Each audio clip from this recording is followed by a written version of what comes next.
It was a bright, cold day in April, and the clocks were striking 13. And right there, that one little jarring detail, that's our door into one of the most terrifyingly imagined worlds in all of literature. So let's dive right in. We're going to take a tour through George Orwell's 1984, using the very first chapter as our guide.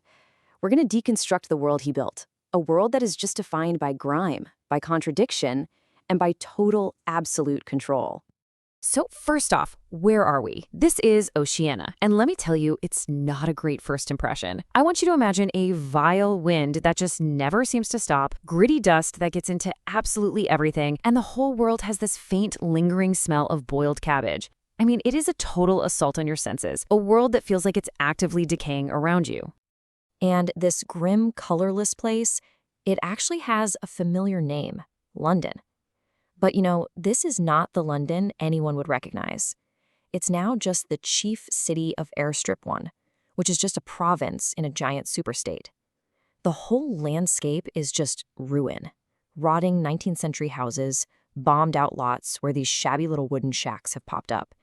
The past isn't just being rewritten here, it's physically crumbling into dust right before your eyes. But, a depressing landscape isn't enough to control an entire population. So how does the party actually maintain its iron grip? Well, let's dig into the architecture of power that just dominates this bleak world. It all starts with this, a face and a phrase that are absolutely, positively inescapable. Big Brother's face isn't just on a few posters. It's everywhere, on coins, on buildings, on every corner. But the real genius, or the horror, is in the eyes. They're designed to follow you as you move. It makes mass surveillance feel deeply, deeply personal. It's a constant nagging reminder, you are never, ever alone. And how does Big Brother watch? He watches through this thing, the telescreen. And you gotta understand, this isn't just a TV, it's a two-way street. It screams propaganda at you, sure, but it's also listening and watching you 24/7. Any sound you make above a whisper, every tiny movement, it's all being recorded and scrutinized. You have to live your entire life assuming that every single thing you do is seen and heard. Privacy? Yeah, that's not a thing anymore. It's extinct. Now, you might see police helicopters peeking into people's windows, but they're not the real threat. The real, gut-wrenching fear is saved for an invisible force, the thought police. And they are the party's most terrifying weapon, because they don't just punish you for what you do, they punish you for what you think. Okay, this table really gets to the heart of the party's twisted logic. Take a look. You've got the Ministry of Truth, where our hero Winston works. What do? They tell lies. They rewrite history. Then there's the Ministry of Peace. Their job? Waging constant war. The Ministry of Love is the scariest building imaginable, the center of torture. And the Ministry of Plenty? Well, it makes sure everyone is living in scarcity. The names themselves are a form of psychological warfare, forcing you to accept these insane contradictions as just normal. So if you're living in this state of constant fear and deprivation, how does the party stop you from hating them? Oh, it's simple. They just give you someone else to hate. Let's look at this daily ritual that's designed to funnel all that fear and rage into pure, unwavering devotion to the party. It's called the 2 minutes hate. Every single day, everyone gathers in front of the telescreen. It starts with this hideous grinding sound, and then the face of Emmanuel Goldstein, the ultimate traitor, the enemy of the people, flashes onto the screen. And within seconds, the entire room just erupts into a frenzy. And here's the crazy part.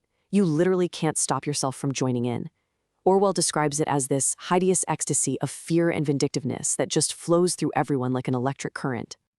People are screaming, shouting, throwing things at the screen.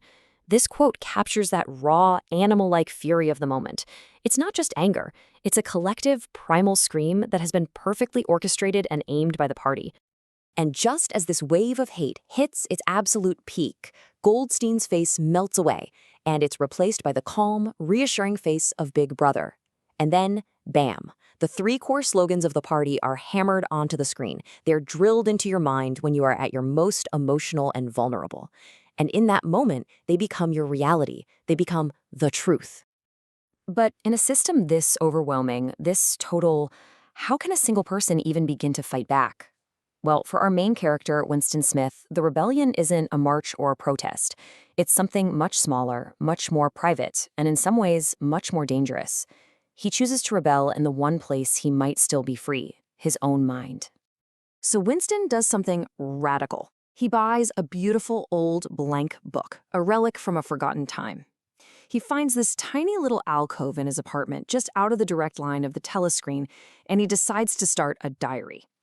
Now, here's the thing. There aren't any actual laws in Oceania, so what he's doing isn't technically illegal, but that doesn't matter. If he's caught, the punishment is death. No trial, no appeal. The moment his pen touches that paper, that is the true act of rebellion. See, by writing down his own private thoughts, Winston is committing the ultimate offense in Oceania, thought crime. It is the one essential crime that contains all the others. You don't have to say anything out loud. You don't have to do a single thing. Just thinking something that goes against the party line, that itself is a crime, punishable by death. This line from the book, man, it just says it all, doesn't it? It's so powerful.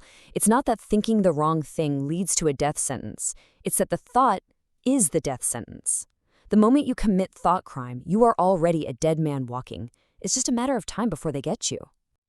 So if you're the party, how do you stop people from committing thought crime to begin with? Well, they've got a plan for that too. And it's maybe their most brilliant and most terrifying weapon of all, the manipulation of language itself.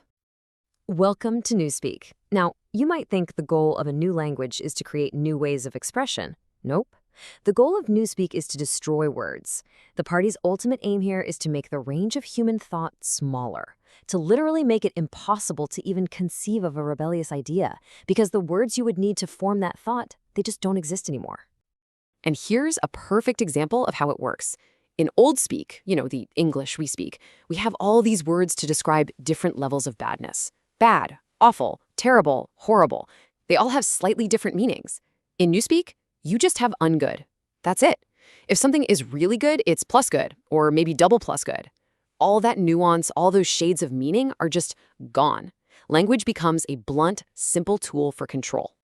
Okay, so the party controls your actions, they control your emotions, and they're even trying to control your language. But their power goes one final, terrifying step further. They want to control the most fundamental thing of all, your grasp on reality itself. This right here is the party's central philosophy. It's their mission statement. At the Ministry of Truth, Winston's entire job is to literally rewrite history. Old newspapers, books, photos, records. Everything is constantly being altered so that the past always matches whatever the party is saying today. So if the party says Oceania has always been at war with Eurasia, then it's true, even if you yourself remember something completely different from last week. And for all of this to work, for people to accept a constantly changing past, they need this final, frankly mind-bending psychological trick, doublethink. It's this wild ability to hold two completely contradictory ideas in your head at the exact same time and believe both of them. It means telling deliberate lies while genuinely believing you're telling the truth. It means knowing and at the same time not knowing. It is the party's final total victory over a person's mind. And all of this, everything we've talked about from just the first chapter of this book, it all leads to this one final chilling question. Orwell's world is a thought experiment, yeah, but it pushes us to ask something that is still so incredibly important today. When history can be changed at any moment, and when the very language you use is designed to stop you from thinking freely, what is truth? What is real? And how would we even know?